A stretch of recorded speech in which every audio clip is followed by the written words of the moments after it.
दूर देश में एक नौजवान था जिसका नाम था माधवन, जिसने खुद से वादा किया था कि वो अगर शादी करेगा तो ऐसी लड़की से जो सुंदर भी हो और बुद्धिमान भी।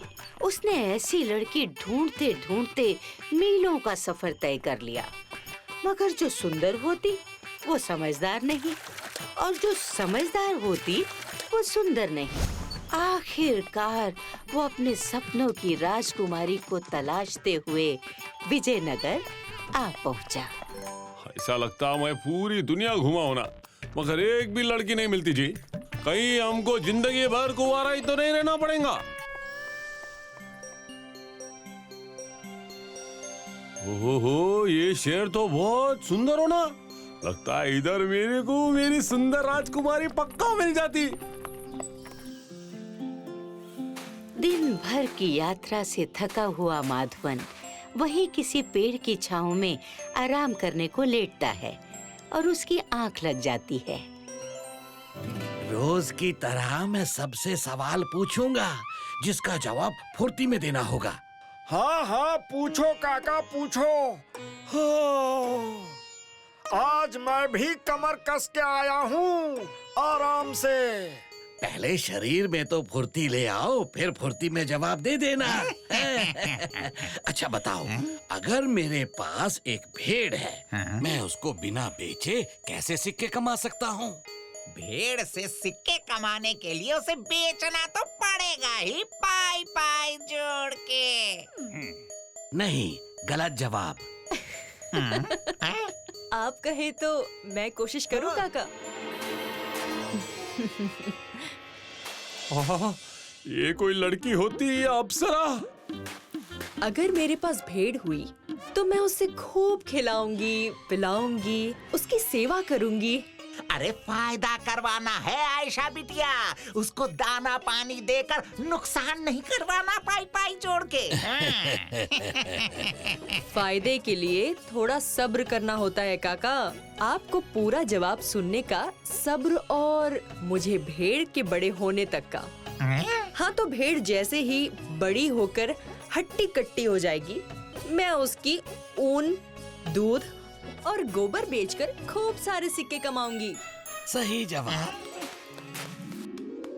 क्या भैया, ये तो ठीक वैसी है जिसकी तलाशा में मैं यहाँ वहाँ भटक रहा था। खूबसूरत के साथ बुद्धिमान भी। वाह वाह वाह वाह वाह, क्या जवाब देती है फटाफट। काका, एक और सवाल करो ना, बस एक हो रहा।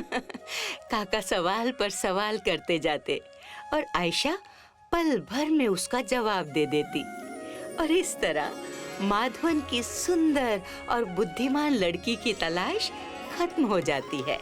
माधवन आयशा से शादी करके विजयनगर से विदा लेकर अपने आलीशान घर में पहुंचता है। नए घर में आयशा के आसपास हमेशा नौकर चाकर रहते जो उसे एक तिनका भी उठाने नहीं देते। इतना आलीशान घर, ये तो महल है, महल।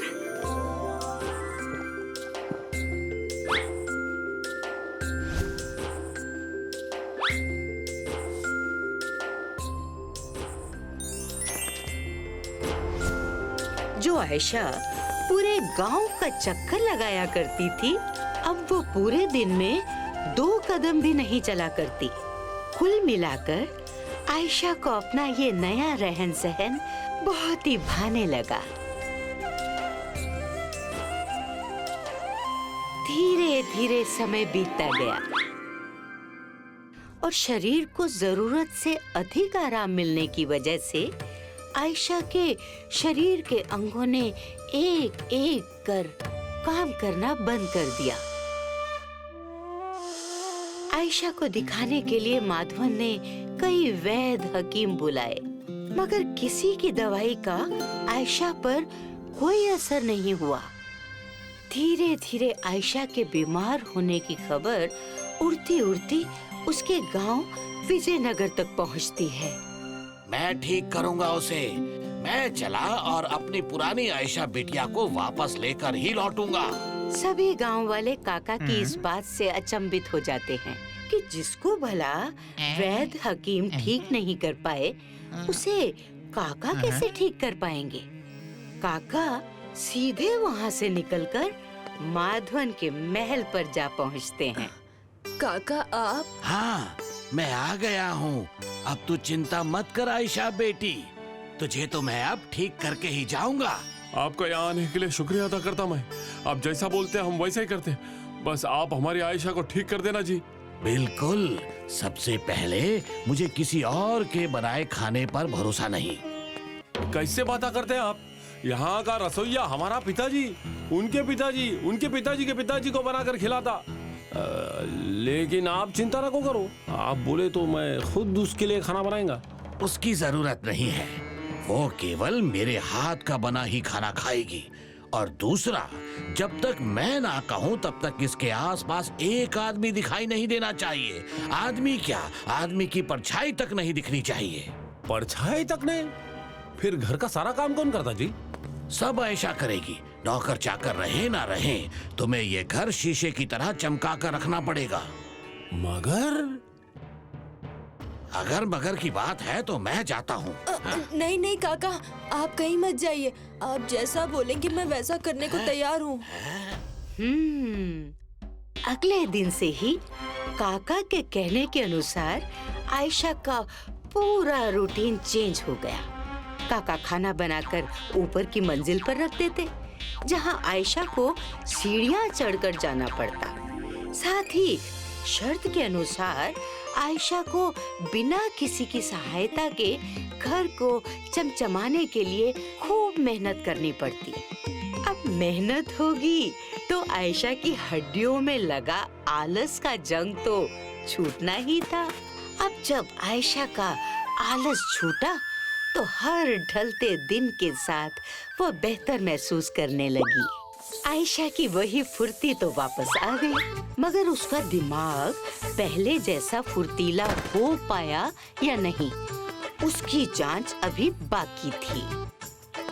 माधवन, तुम्हें मेरे एक सवाल का जवाब देना होगा, वो भी झट से। बोलो, दे पाओगे? बिल्कुल बिल्कुल। तो बताओ माधवन कि मेरी बहन के पति के साले की पत्नी के दोस्त के बेटे की शादी मेरे चचेरे भाई से हुई है, तो मेरी बहन मेरी क्या लगेगी? हमको लगता फूफा। नहीं चीचा। क्या काका, आपकी बहन तो आपकी बहन ही लगेगी ना? बिल्कुल सही जवाब। वाह, आप तो चमत्कारा कर देते काका। आपने मेरी पुरानी आयशा को वापस ला दिया। आप ये कैसे करते जी? मैंने कुछ नहीं किया। ये जब विजयनगर में थी तो पूरे गांव की मदद किया करती। पूरे दिन नगर के कभी इस कोने कभी उस कोने, यूं समझो फुर्ती की दुकान थी। अपनी बुद्धि से अच्छी अच्छी गुत्थियां सुलझा दिया करती थी। मगर जब तुम यहाँ आई, तुम्हारी हड्डियों में आराम की जंग लग गई। मैंने तो बस पहले जैसे रहने की आदत डलवाई। तुम्हारी हड्डियों और दिमाग में लगी जंग अपने आप निकल गई। अच्छा, तो ये थी आपकी योजना।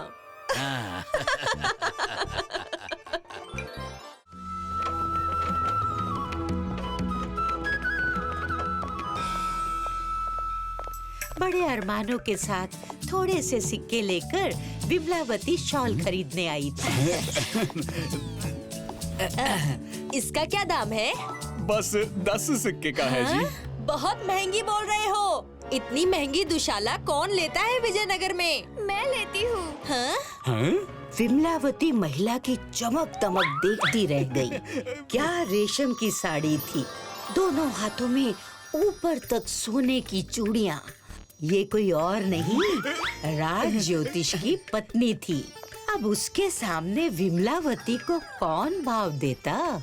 विमलावती राज ज्योतिष की पत्नी की ऐसी आओ भगत देखकर जल भुनकर सीधी अपने घर पहुंची।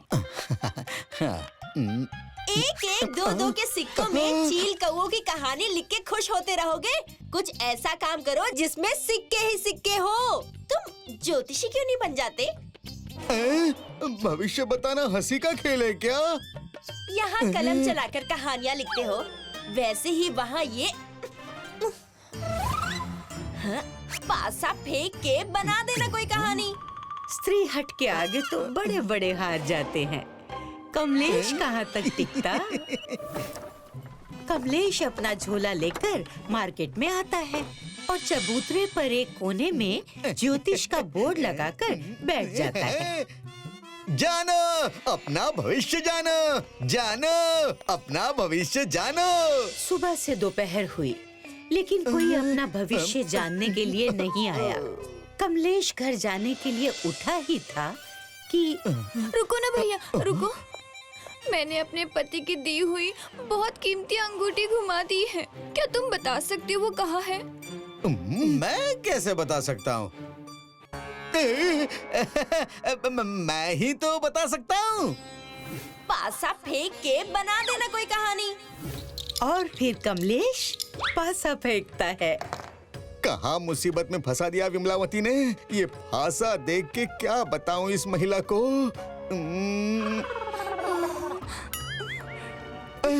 ये तो माचिस की डिबिया जैसा है।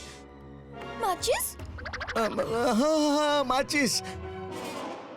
हाँ माचिस। मुझे याद आया, मैंने माचिस की डिब्बी में अंगूठी छुपाकर अलमारी में रख दी थी। धन्यवाद भैया। ये लो भैया, मेरी तरफ से ये भेंट रख लो। देखा, पूरे महीने भर भी कागज पे कलम घिसते ना, तब भी इतनी आमदनी नहीं होती जितनी एक दिन में हुई है।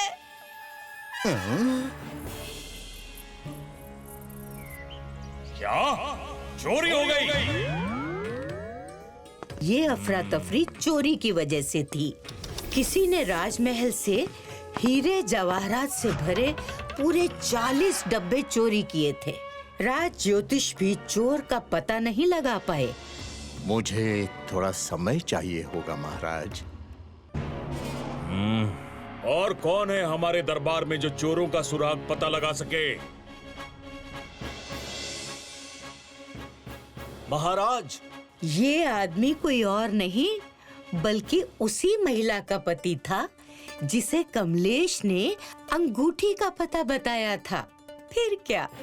फौरन उस युवक को दरबार में पेश किया जाए।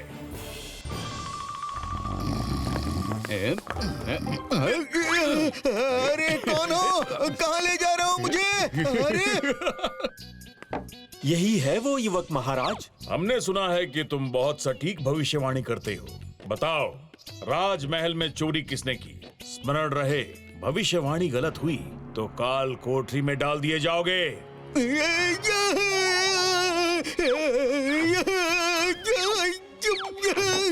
बेचारे कमलेश की खटिया खड़ी हो गई।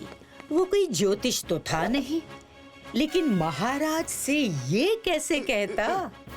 अपनी पत्नी को कोसते हुए उसने फिर पासा फेंका। क्या दिखता है युवक? 3 क्या 3 चोरों ने मिलकर चोरी की है? हाँ महाराज। वो किस दिशा में गए हैं बताओ। 3 दिन का समय दीजिए महाराज। जाओ, दिया समय। लेकिन अगर 3 दिनों के बाद भी तुम चोरों और खजाने का पता नहीं बता पाए तो तुम्हारे साथ क्या होगा तुम जानते हो।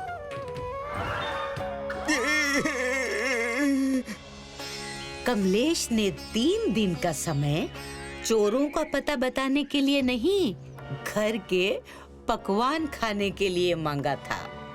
वो ज्योतिष तो था नहीं, लेकिन जानता था कि 3 दिन के बाद तो उसे काल कोठरी की हवा खानी ही पड़ेगी। कमलेश काल कोठरी की हवा खाने से पहले अपने मनपसंद लड्डू खा लेना चाहता था। ये सब मेरे लालच की वजह से हुआ। हम भाग नहीं सकते। नहीं विमला, कोई फायदा नहीं। बस 3 दिन ही है मेरे पास। अब तो रोज ये बचे हुए 3 लड्डू खाऊंगा और महाराज से क्षमा मांगकर खुद ही काल कोठरी में चला जाऊंगा। वहीं दूसरी तरफ चोरों को भी इस बात की भनक थी कि कोई महाराज को उनका पता बताने वाला है। मूंगी, अगर उसने सचमुच महाराज को हमारा पता बता दिया तो? ना किसी ने हमें महल में जाते देखा, ना वहाँ से कुछ चुराते देखा। फिर वो कैसे हमारा पता बता सकता है? चोरों की मंडली में तय हुआ कि वो कमलेश के घर पर नजर रखेंगे। ए?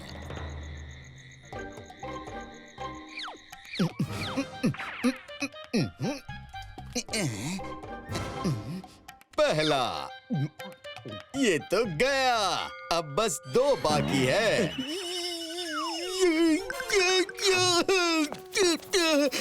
कमलेश लड्डुओं की बात कर रहा था, लेकिन चोरों के साथी को लगा कमलेश ने उसे देख लिया। अगली रात दूसरा चोर कमलेश पर नजर रखने आया। आज दूसरा भी गया जी। उसकी अगली रात चोरों का सरदार खुद सच्चाई का पता लगाने के लिए आ गया। मजा आ गया विमला, ये आखिरी लड्डू भी गया। देखा मूंगी, कितना शातिर है ये। हम जैसे छोटे चोर उसके लिए लड्डू है। कल मैं महाराज को सारी सच्चाई बता दूंगा। चोरों को लगा कमलेश उनका पता महाराज को देने वाला है। माफ कर दो भाई, हमसे गलती हो गई। महाराज को कुछ मत बताना। यहाँ कमलेश को पता चला कि वो 3 दिनों से जिन 3 लड्डुओं की बात कर रहा था, चोरों को लगा वो उनकी बात कर रहा है। कमलेश का लक बाय चांस इस बार भी चल गया था। चोर वहाँ से चोरी के खजाने का पता बताकर उल्टे पैर भागे।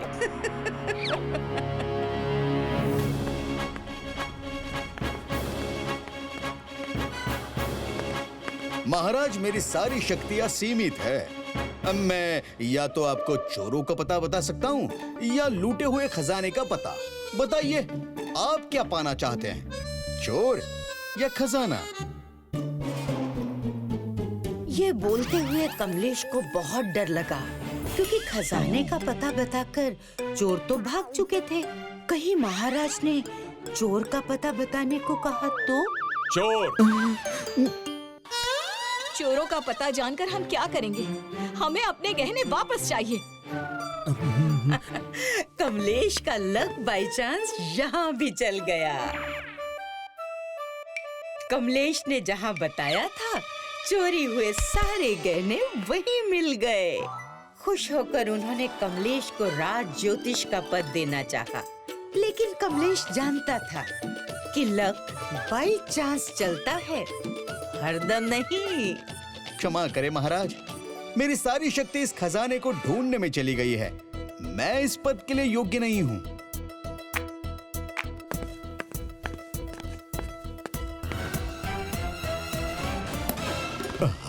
उसके बाद कमलेश ने फिर कभी भविष्यवाणी नहीं की, ना उसकी पत्नी ने ही जिद की।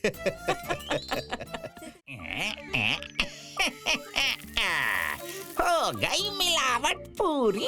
ये क्या कर रहे हो उदंका?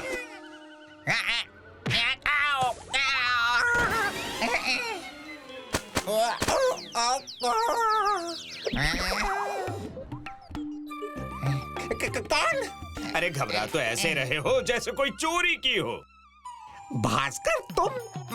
मैं और चोरी हो ही नहीं सकता पाई पाई जोड़ के। पता है, इसीलिए तो तुम्हारे पास आया हूँ। एक मदद चाहिए। कहीं सिक्के मांगने तो नहीं आया? अरे पर मेरे पास तो बिल्कुल भी सिक्के नहीं है। चाह के भी मदद नहीं कर सकता। अरे घबराओ मत, सिक्के मांगने नहीं, देने आया हूँ। क्या? ये जल्दी करो फिर। पाई पाई जोड़ के।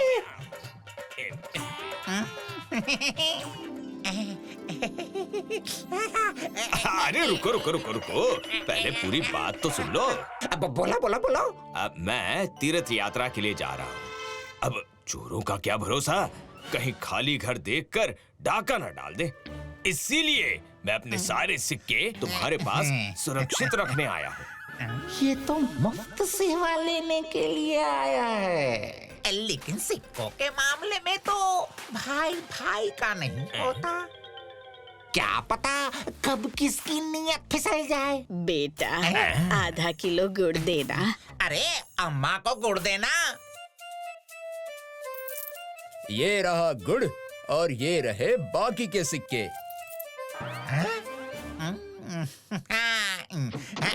अरे अम्मा से चोरी, शर्म नहीं आती? इन्हें इनके पूरे सिक्के वापस दो, पाई पाई जोड़ के। वाह बेटा, तुमने मेरा नुकसान होने से बचा लिया। ये देख, भास्कर को उडांका पर पूरा भरोसा हो जाता है।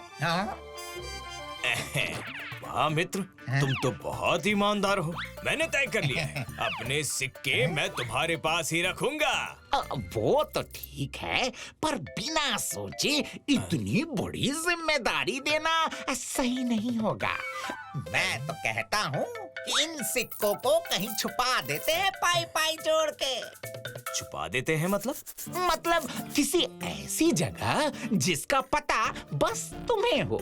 जब तुम वापस आओगे तो जाकर निकाल लेना, पाई पाई जोड़ के। ठीक है, पर छुपाएं तो कहाँ छुपाएं? मुझे पता है एक जगह, जो कोई इंसान क्या हवा भी नहीं खोज पाएगी। चलो। ये रही जगह। जाओ, किसी पेड़ के नीचे सिक्के छुपा दो। मैं यही रुकता हूँ ताकि मुझे भी सिक्कों का पता ना चले। ठीक है, जैसा तुम कहो मित्र।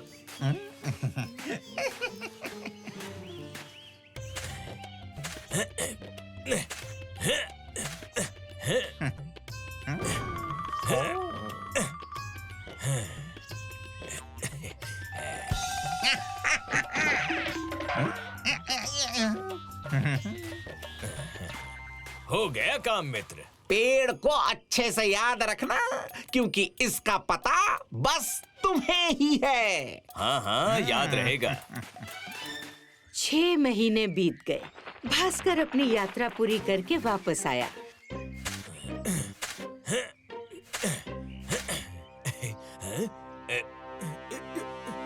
मेरे सिक्के यहीं तो रखे थे। कहाँ गए?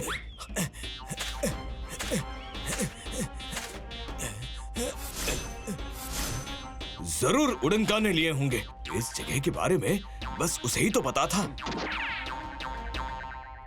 उड़नका, वहाँ पोटली नहीं है।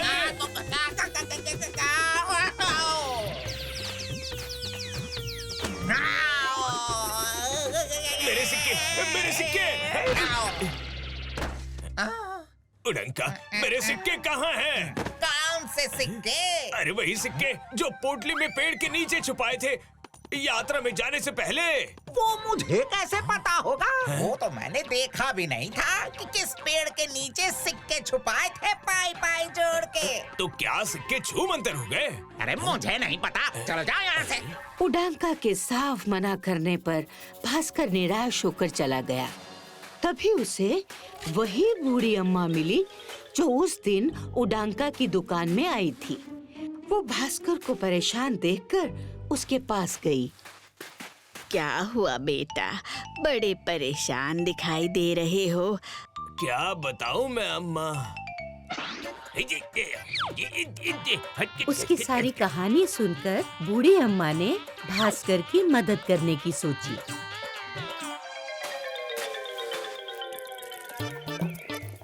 बेटा, अरे सुनो।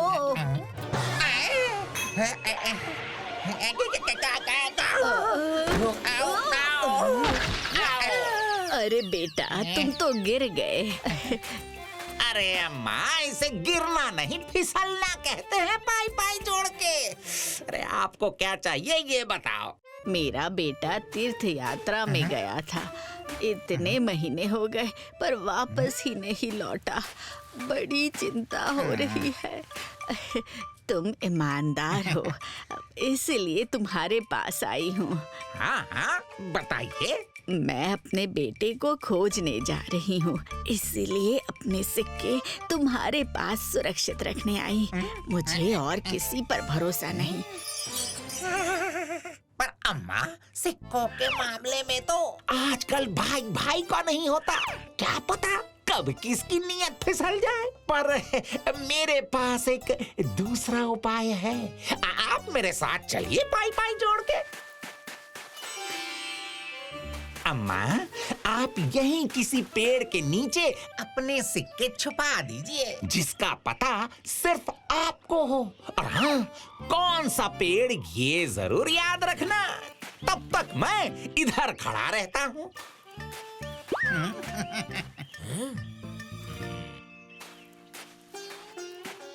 अम्मा के जाते ही सिक्के मेरे होंगे पाई पाई जोड़ के।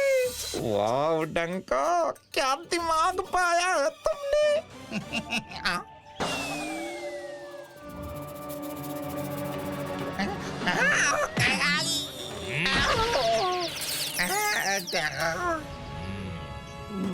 भास्कर, तुम यहाँ? उडंका, मुझे तुमसे ऐसी उम्मीद नहीं थी। मैं जान गया हूँ तुमने ही मेरे सिक्के चुराए हैं। लाओ मेरे सिक्के वापस, वरना मैं महाराज से तुम्हारी शिकायत करूंगा। भास्कर की महाराज के पास जाने की बात सुनकर उडंका डर गया और उसने एक नया नाटक किया। अरे नहीं नहीं नहीं, पहले मेरी बात तो सुन लो मित्र। आज जब तुमने बताया कि तुम्हारे सिक्के पेड़ के नीचे से गायब है, तो मैं यहाँ वापस आया और मुझे तुम्हारे सिक्कों की पोटली एक झाड़ के पीछे गिरी मिली। जरूर ये चूहों का काम होगा। अच्छा? हाँ, ये रहे तुम्हारे सिक्के। अरे बेटा, तुम तीर्थ यात्रा से कब लौटे? मेरा बेटा अभी तक वापस क्यों नहीं आया? इतने दिन हो गए। अम्मा, आपका बेटा आता ही होगा, आप चिंता न करें, मैं मिला था उससे। अच्छा, तुमने तो मेरी यात्रा का खर्च बचा दिया। अब ये सिक्के मैं अपने बेटे के स्वागत के लिए खर्च करूंगी। गए सिक्के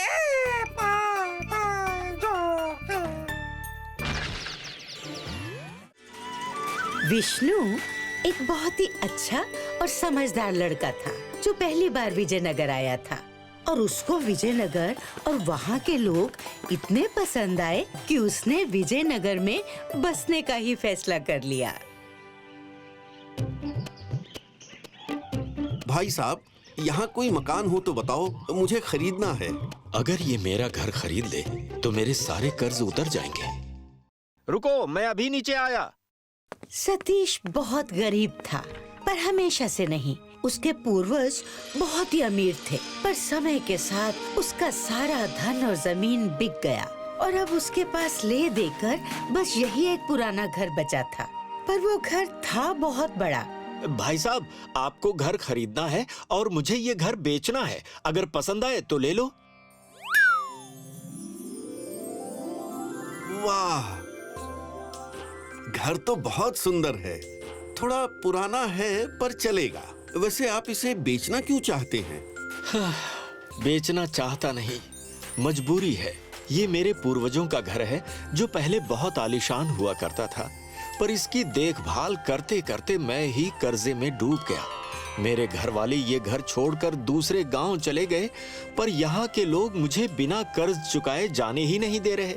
और सच तो ये भी है कि मुझे इस घर से बहुत लगाव है। मैं समझ सकता हूँ, आखिर पूर्वजों की आखिरी निशानी है। हाँ भाई साहब, पर अब कोई रास्ता भी तो नहीं है। अगर आप ये घर खरीद लेंगे तो मैं सबका कर्ज चुकाकर अपने परिवार के पास जा सकूंगा। विष्णु ने तुरंत ही सतीश का घर खरीद लिया। सतीश भारी मन से अपने घर को आखिरी बार जी भर के देखकर हमेशा के लिए गांव छोड़कर चला गया। उसके जाते ही विष्णु ने घर की साफ सफाई और मरम्मत करवानी शुरू कर दी।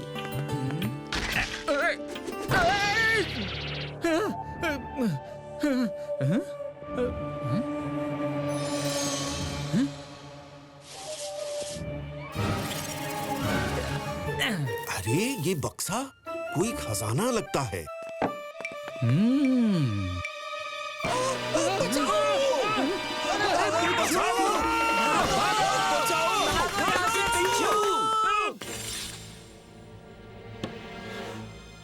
ये कैसा बक्सा है?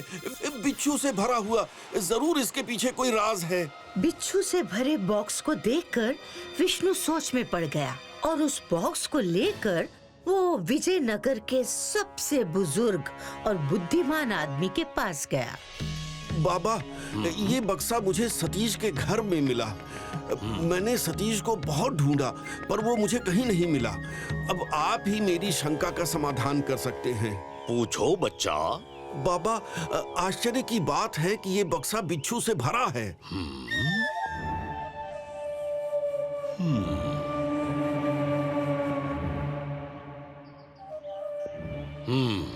बच्चा, मुझे लगता है सतीश के पूर्वजों ने इसमें कोई खजाना छिपाया होगा जिसके बारे में शायद सतीश को भी नहीं पता। बाबा, कोई खजाना नहीं है, मैंने कहा ना, बस बिच्छू हैं, बिच्छू।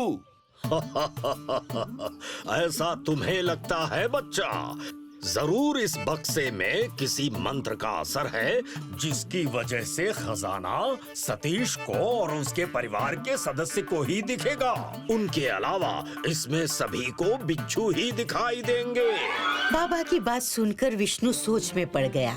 बेचारा सतीश, अगर उसे पता होता कि उसके पूर्वजों ने उसके लिए खजाना छोड़ा है तो उसे अपना घर नहीं बेचना पड़ता।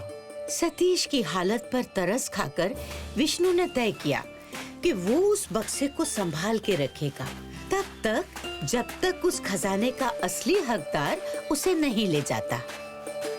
कुछ ही दिनों में विष्णु ने उस घर में अपनी दुकान खोली और घर में मिले बक्से से 4 बिच्छू निकालकर दुकान के चारों कोनों में रख दिए। देखते ही देखते विष्णु की दुकान पूरे विजयनगर में बिच्छू की दुकान के नाम से प्रसिद्ध हो गई। वो जल्दी ही विजयनगर के लोगों के साथ घुल मिल गया। उसके अच्छे व्यवहार के कारण कोई विष्णु का दोस्त बन गया तो कोई उससे जलने लगा। धीरे धीरे लोगों के मन से बिच्छू का डर भी निकल गया। अपनी दुकान से विष्णु ने अच्छा खासा धन कमाया, लेकिन उससे भी अच्छी बात ये थी कि अमीर होने के बाद भी वो गरीबों की मदद करना नहीं भूलता था। इस तरह कई साल बीत गए।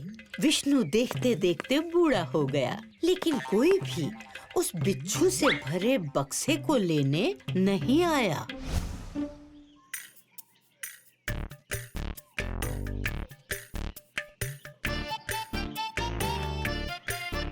हाँ? बाबा, मैं बहुत दूर से आपके पास आया हूँ। रास्ते में कुछ लोगों ने मुझे बताया कि आप गरीबों की मदद करते हैं। हाँ हाँ बेटे, बोलो क्या मदद चाहिए? जितना बन पड़ेगा उतना जरूर करूँगा। गरीबी के कारण मैं विद्यालय भी नहीं जा पाता। क्या आप मुझे थोड़ा धन दे सकते हैं जिससे मैं विद्यालय जा सकूं? मुझे पढ़ाई का बहुत शौक है। मैं तुम्हारी मदद तो करना चाहता हूँ बेटे, पर मेरे पास इतना धन नहीं है। पर यहाँ तो मुझे लोगों ने बताया कि आप बहुत धनी हैं। तुम भी कहाँ लोगों की बात में आ गए? अरे वो सब ऐसे ही बढ़ा चढ़ा कर बोलते हैं। हाँ?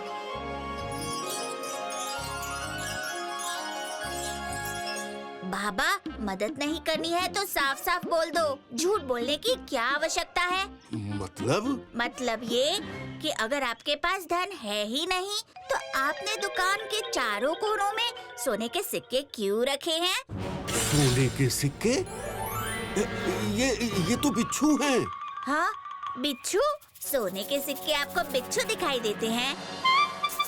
जरूर इस बक्से में किसी मंत्र का असर है जिसकी वजह से खजाना सतीश को और उसके परिवार के सदस्य को ही दिखेगा। उनके अलावा इसमें सभी को बिच्छू ही दिखाई देंगे। कहीं तुम सतीश के रिश्तेदार तो नहीं जो पहले इस घर में रहता था?